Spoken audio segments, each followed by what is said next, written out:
Ils n'ont pas omis mon nom volontairement. C'est du moins ce que marmonnait le photographe en louchant sur sa liste, puis sur moi, puis de nouveau. Plus un. Demanda-t-il trop vivement, avant de réaliser, « Oh, désolé, tu es Samantha, n'est-ce pas? La sœur de Chad ?» J'ai hoché la tête. Il continua son chemin, tournant la page sans la réparer. La photo de famille était déjà disposée sous l'arche florale aux toutes roses blanches et lavande, élégante et chère.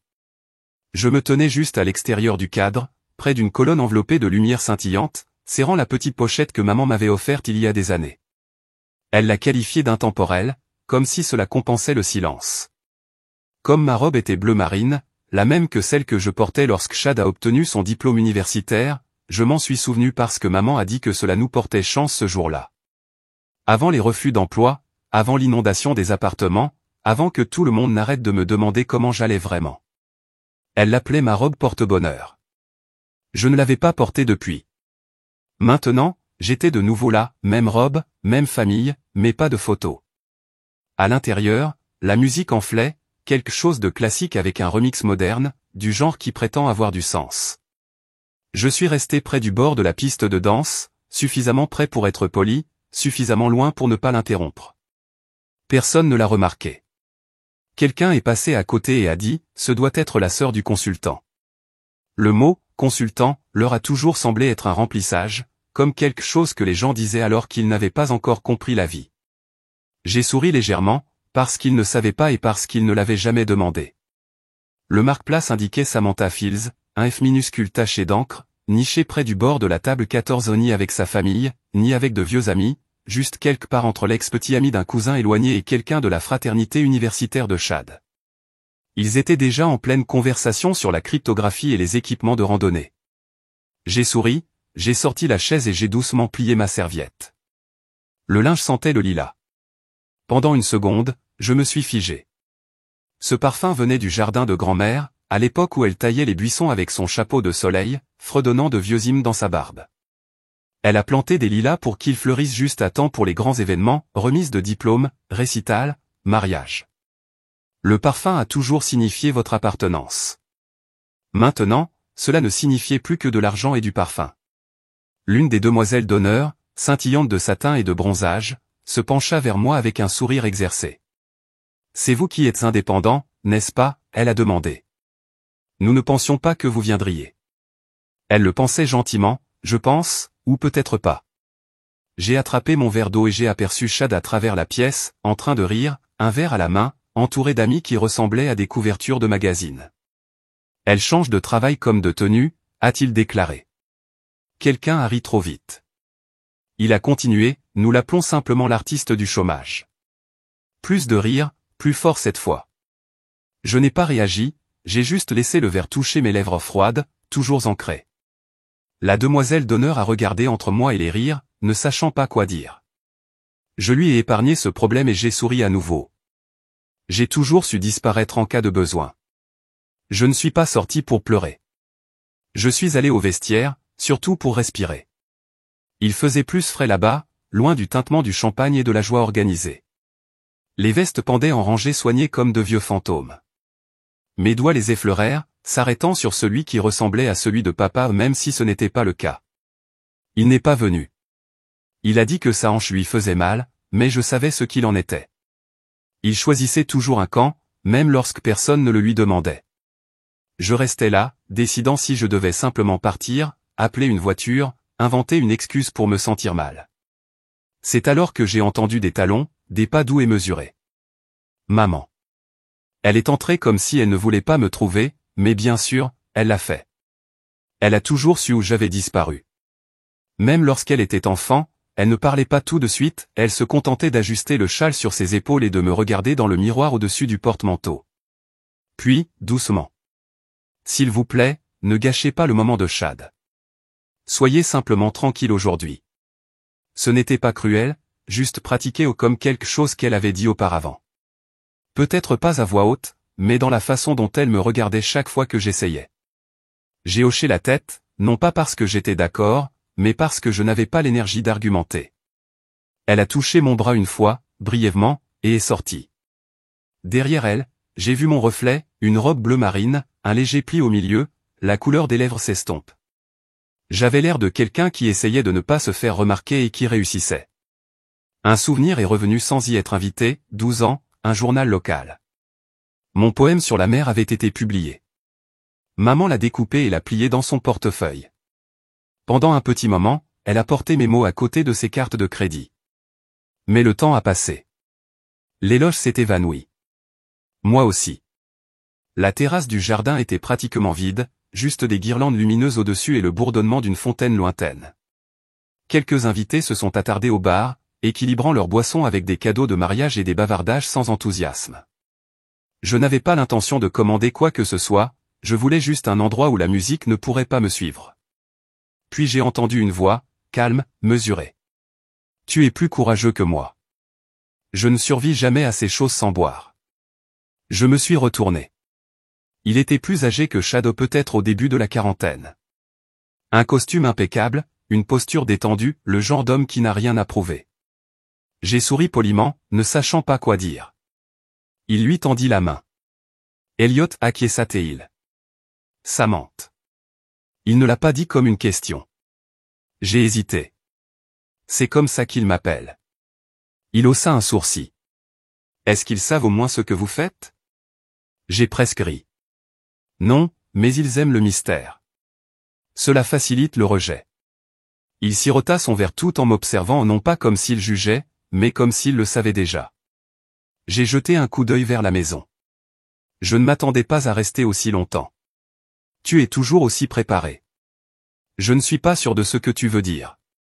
Vous n'avez rien dit, mais vous avez tout observé. C'est ce que font les analystes, n'est-ce pas? Je me suis figé pendant une demi-respiration, puis j'ai répondu honnêtement. J'écris des évaluations de risque, principalement pour les fusions financières, mais parfois pour des problèmes de politique, de stratégie, de comportement et de réputation. Il pencha la tête. Attendez, Samantha Fields. Vous avez écrit le journal Arcadia. Mon ventre se serra. Je l'ai fait. Il posa lentement son verre. Cela a bouleversé toute ma salle de conférence l'automne dernier. Je l'ai regardé, vraiment regardé cette fois, et c'est là que j'ai réalisé qui il était. Elliot. Le patron de Shad. Pendant un instant, aucun de nous n'a rien dit. Elliot m'a simplement étudié comme s'il rejouait dans son esprit les conversations d'une salle de réunion, essayant de relier cette femme calme en robe bleu marine aux données qui avaient autrefois transféré des millions de personnes. Je n'ai pas proposé plus. Il n'en avait pas besoin. Puis la musique a changé au plus forte, un peu plus voyante. Quelqu'un a tapoté une fourchette contre un verre et a appelé à des discours. Elliot jeta un coup d'œil vers la maison. Je suppose que nous sommes attendus. Nous sommes rentrés ensemble, mais pas ensemble. Il se tourna vers la table de devant. J'ai dérivé vers l'arrière, assez près pour entendre, assez loin pour ne pas être vu. Shad a pris le micro comme s'il avait été construit pour lui. Il a remercié les vendeurs, les familles, les amis. Il faisait des blagues polissées, du genre qui atterrissent même quand elles ne devraient pas l'être. Les gens ont ri. Le champagne a aidé. Puis son ton changea. Certains d'entre nous, dit-il en levant son verre, ont pris des risques, ont construit des choses, ont joué de vrais rôles. D'autres, eh bien, certains d'entre nous sont restés créatifs. Et c'est bien aussi. Chaque famille a besoin d'un joker. Un éclat de rire poli, incertain. Il ne m'a pas regardé. Il n'était pas obligé. J'ai gardé mon expression immobile, les yeux fixés sur la pièce maîtresse devant moi, les hortensias. Artificiel, beau d'une manière qui ne semblait pas honnête. Elliot n'a pas ri. En fait, je l'ai surpris à froncer les sourcils à peine puis à jeter un coup d'œil à travers la pièce dans ma direction. Son expression était illisible, mais il leva légèrement son verre et le maintint là. Je n'ai pas souri. Je l'ai juste reflété, un toast discret entre inconnus, ou quelque chose de complètement autre. Après les discours, la musique est revenue, plus forte désormais, chassant tout le monde vers la piste de danse. Les lumières se sont atténuées juste assez pour brouiller les bords de la pièce, la transformant en un collage de rires, de verre teinté et du doux bruissement du satin.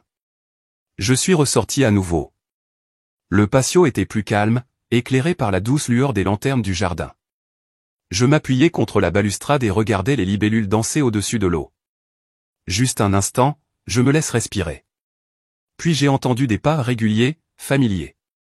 Elliot. Il m'a rejoint sans un mot, 2 verres à la main. Il en a proposé un.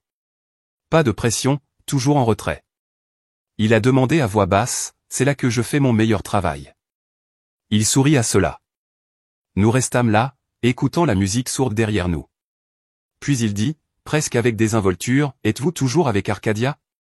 J'ai hoché la tête. Freelance, mais oui. Je revois leur positionnement lors des fusions, récit de conformité, stratégie de réputation. Il avait l'air impressionné, mais pas surpris. Mon entreprise s'intéresse à Arcadia, a-t-il déclaré. Nous sommes en pourparlers exploratoires. Personne ne le sait encore. J'ai gardé mon visage immobile. C'est un timing intéressant. C'est vrai, dit-il. Puis il jeta un coup d'œil de côté. Nous avons lu votre travail.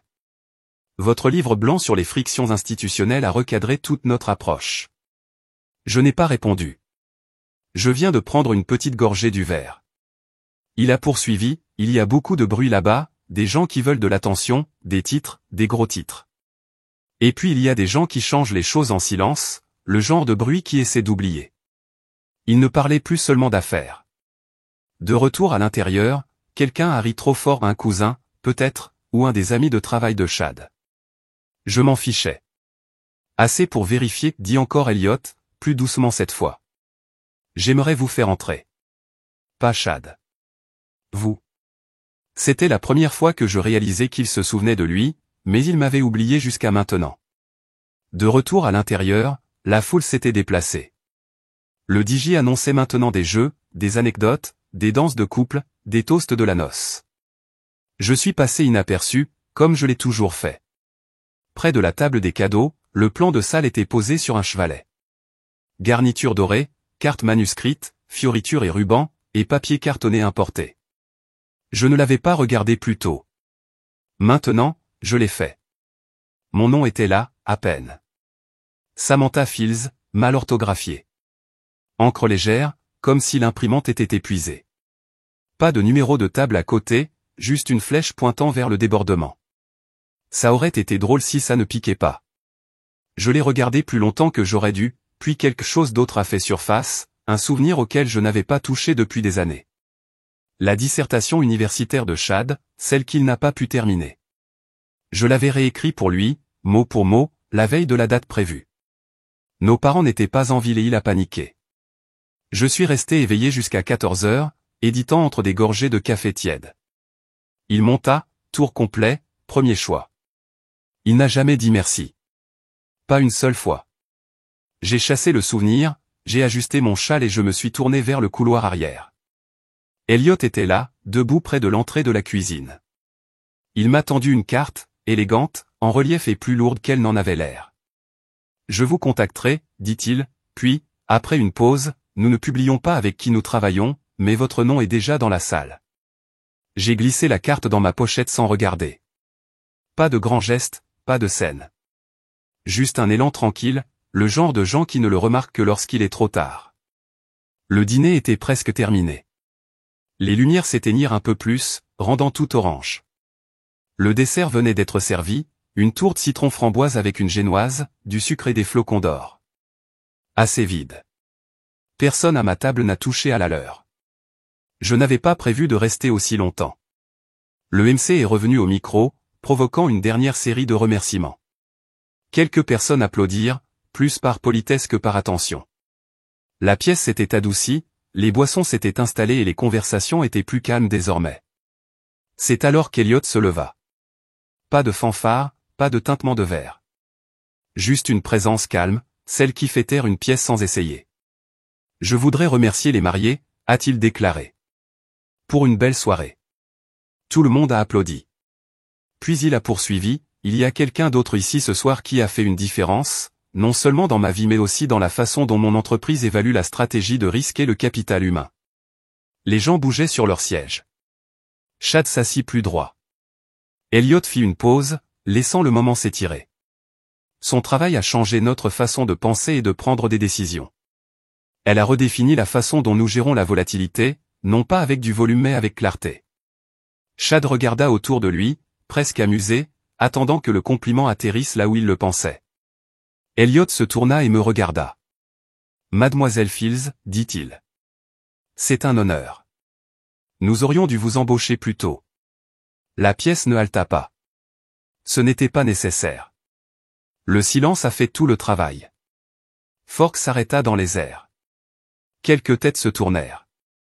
L'une des demoiselles d'honneur a laissé tomber sa serviette.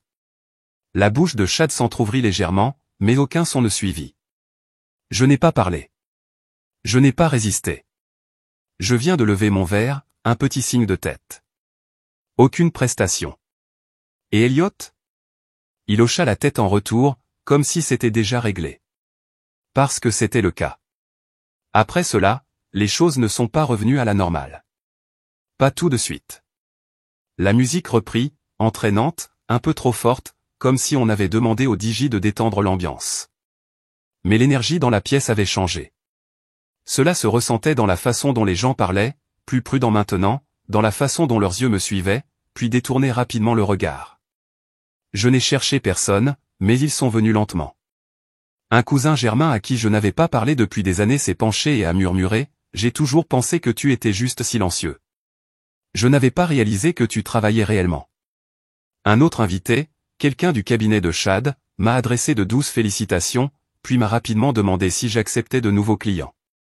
Je n'ai pas répondu, j'ai juste souri. Réel, cette fois.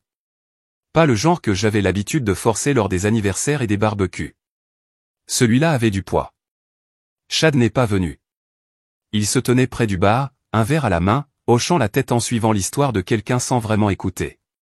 Sa fiancée maintenant sa femme n'arrêtait pas de nous regarder comme si elle essayait de donner un sens à quelque chose qui ne correspondait plus. Elliot m'a retrouvé, juste avant de partir. On se voit lundi, il a demandé. J'ai hoché la tête. Rien de dramatique. Pas de poignée de main, pas de voix élevée, ni de sortie dramatique.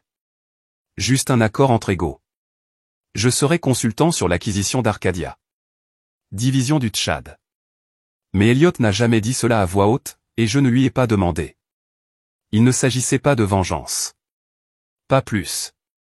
Il s'agissait d'être dans la pièce et de ne plus avoir besoin d'expliquer pourquoi je suis parti avant que la danse ne commence vraiment. Pas d'annonce, pas d'adieux interminables. Juste une sortie tranquille par le couloir latéral, devant le même vestiaire où maman m'avait trouvé plus tôt. Dehors, l'air s'était rafraîchi. Le ciel était doux avec des étoiles, du genre qu'on ne remarque pas tant qu'on n'est pas seul. Quand je suis rentré à la maison, j'ai reçu un message vocal d'elle.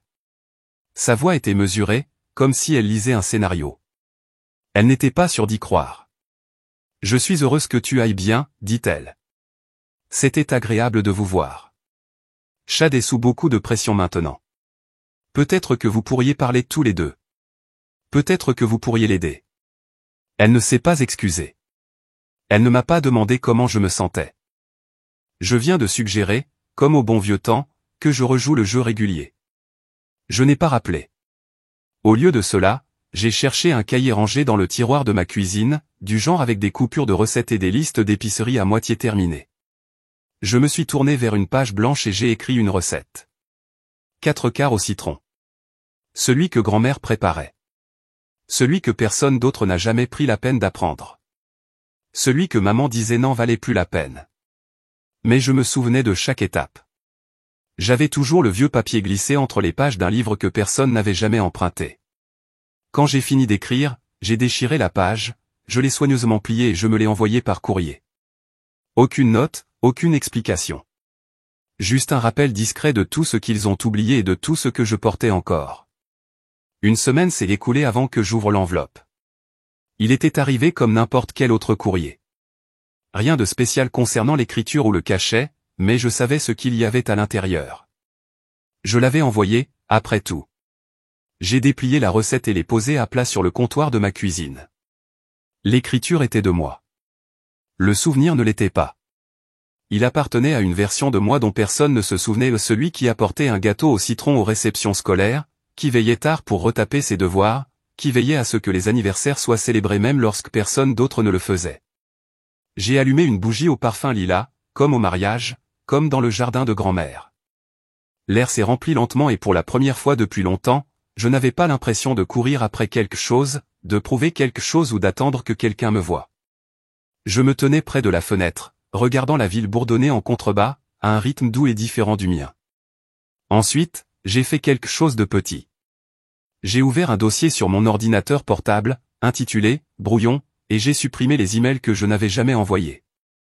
Ceux qui commençaient par « Je suis désolé si j'ai rendu les choses gênantes » et se terminaient par « Je voulais juste t'expliquer ». Je n'en avais plus besoin. Je n'avais pas besoin qu'ils sachent ce que j'avais construit ou ce qu'ils avaient manqué. Je n'étais pas en colère. Pas vraiment. Et je n'ai pas été triomphant. C'est clair. La salle de réunion était vitrée sur 3 côtés, le genre d'espace conçu pour impressionner sans effort. Je suis arrivé tôt, pas par nervosité, juste par habitude. Mes notes étaient déjà en ordre, même si je n'en aurais pas besoin. J'avais rédigé le mémoire qu'Elliot avait utilisé pour garantir le partenariat. J'avais façonné le récit, défini le risque. Je n'avais pas besoin de me rappeler ce que je savais déjà. La porte s'ouvrit. Il entra le premier. Elliot, avec la même présence calme qu'il avait manifestée au mariage. Derrière lui se trouvait le reste de l'équipe, les chefs de service, les stratèges, l'un des directeurs régionaux et Chad. Il ne m'a pas vu tout de suite. Il était en pleine conversation, distrait. Mais quand il l'a fait, il s'est arrêté, juste une seconde. Pas d'explosion, pas de pause dramatique. Juste cette lueur dans ses yeux, le passage de l'hypothèse à la réalité. J'ai hoché la tête, poli, professionnel, comme le font les gens lorsque les présentations ne sont pas nécessaires. Il prit place. Elliot s'est assis en face de moi et a commencé la réunion sans cérémonie. Voici Samantha Fields, a-t-il déclaré. Elle dirigera le conseil externe sur la stratégie d'intégration d'Arcadia. Personne ne l'a remis en question. Personne n'a demandé pourquoi. Parce qu'ici, je n'étais pas la sœur. J'étais l'expert dans la pièce, celui qu'ils avaient presque négligé. Je n'ai pas souri pour prouver quoi que ce soit. Je n'ai plus regardé dans sa direction. J'ai ouvert mon cahier et la réunion a commencé. Ils se moquaient de la surface. Ils n'ont jamais regardé en dessous. Mais je l'ai fait. Et c'est pourquoi je suis ici.